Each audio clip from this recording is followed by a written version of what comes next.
唱歌啊、讀書啊、跳舞啊、砌積木啊、玩拼圖啊、又跳舞啊咁咯。咁教佢哋即係依戀嘅關係咁咯。我覺得即係好榮幸咯，佢依附我，我又覺得好似當佢係自己啲仔女咁咯。我叫燕沙灣，我經營呢個家庭托兒有2年幾。我通常照顧係5個小朋友，佢哋嘅年齡係0到5歲。我原本咧係喺中國廣東佛山全家喺97年咧移民嚟到美國，咁後尾經過個朋友啟發咗我，咁佢話不如你自己去返學去讀書，讀嗰啲早期兒童教育嗰啲課程，自己喺屋企開個家庭托兒啦，咁咪有咗咁啟發，咁我咪去 City College take 嘅早期兒童教育嗰啲課程咯。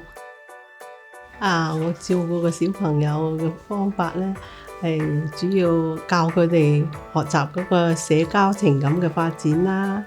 學習嗰個語言發展啦，同埋學習嗰個認知發展啦，同埋學習嗰個感官與大小肌肉嘅發展啦，同佢哋講故事啊、油畫啊、砌積木啊，講多啲嘢啊，同佢哋交談啊咁咯，又教佢哋講咯，即係教佢哋講啲中文啊，教佢哋講啲英文啊咁咯。佢而家返到去同佢父母有時都講下我哋啲中文咯，比如早晨咁佢爹哋問我早晨係咩意思啊？咁佢返去講早晨喎，咁我話早晨嘅意思係 Good morning 咯。喺我工作方面最大嘅挑戰係即係而家嗰啲科技咧日新月異啦，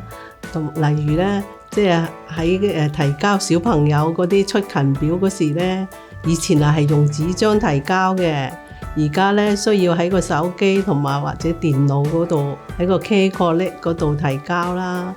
咁對於我唔係好識電腦嘅人感到好大嘅挑戰啦，同埋而家即係喺網上上課啦。不過我都會努力咁學習，而家我都可以喺網上上課。透過兒童服務嘅對我有好多幫助。第一咧，兒童服務咧，佢協助我申請到家庭托兒嘅牌照啦。因為護兒兒童嗰個服務部咧，值得我信賴嘅。我要即係佢又協助我參加今次嘅共享試點計劃啦，參加南盾機構嗰個贊助啦，幫助我即係懷嗰個冰箱咧換咗啦，同埋購買咗啲攪拌機啦，同埋嗰個冷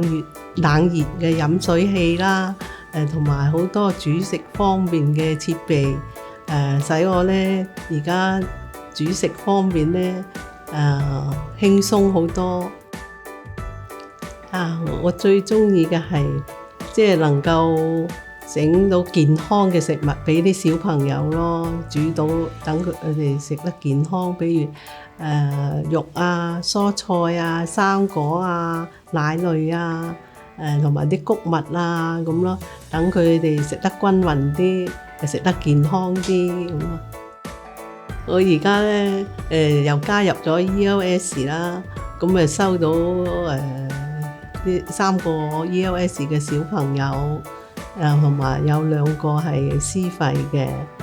咁而家收入咁又穩定好多，咁冇咁大壓力啦。我好喜歡同啲小朋友一齊，我感覺自己我好開心。我個夢想係能夠收多啲小朋友咯。我對開展嘅業務係有少少信心。我覺得即係我幫助啲到呢個社區咯，可以照顧到唔同族裔嘅小朋友啦，